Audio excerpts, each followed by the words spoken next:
Welcome back to the Cynthia Dragoni Dance Podcast, where we go deeper into dance history, stories, and behind the scenes.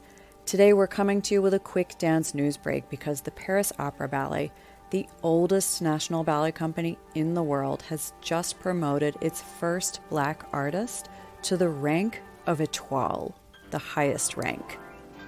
The Paris Opera Ballet is the oldest national ballet company in the world, and so all companies today can in some way trace their roots directly back to the Paris Opera. It's also one of the biggest and the most prestigious. Most ballet companies in the world have three ranks: the corps de ballet or the group, the soloist, and the principal dancer. Some also have a fourth called an apprentice, which is between company and school. The Paris Opera Ballet, on the other hand, has a full 5 ranks, plus another one that I'll tell you about later. The full ranks are quadrille, coryphée, sujet, premier danseur, and the highest one, étoile, which literally translates to star. In most companies, a dancer's ascension through the ranks is entirely dependent on the whims and discretion of their artistic director. This is not the case at Paris Opera. At Paris Opera, they have a completely unique system. Each year, there is an internal competition, and dancers compete in front of a full panel of judges to see who gets promoted and who doesn't. And if you choose not to participate in the competition, you don't get promoted, even if you're amazing. And this is true for all of the levels except for the étoiles. The étoiles are chosen individually by the artistic director.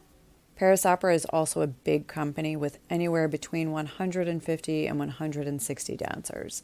It used to be that there weren't allowed to be any more than 4 working or dancing étoiles at any one time. Now it's as many as 18. And when I say working, it's because the étoile is a title, and once you're given the title, you are considered to keep it for life.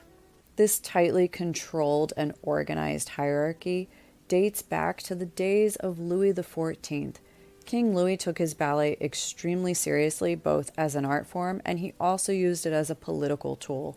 In those days, the dancers were the nobility, and fun fact, they were all men, and they were expected to sit, stand, and dance in accordance with the order of their rank. So you can still see remnants of this playing out at the Paris Opera today.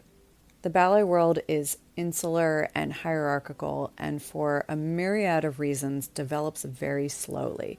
So to have a company on the level of historical significance and on its level of prestige promote one of its Black artists to the highest rank is incredibly important for the future of artists and the art form all over the world.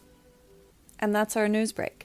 Stay tuned and hit subscribe. We have some really interesting dance interviews and artist interviews and talks coming up.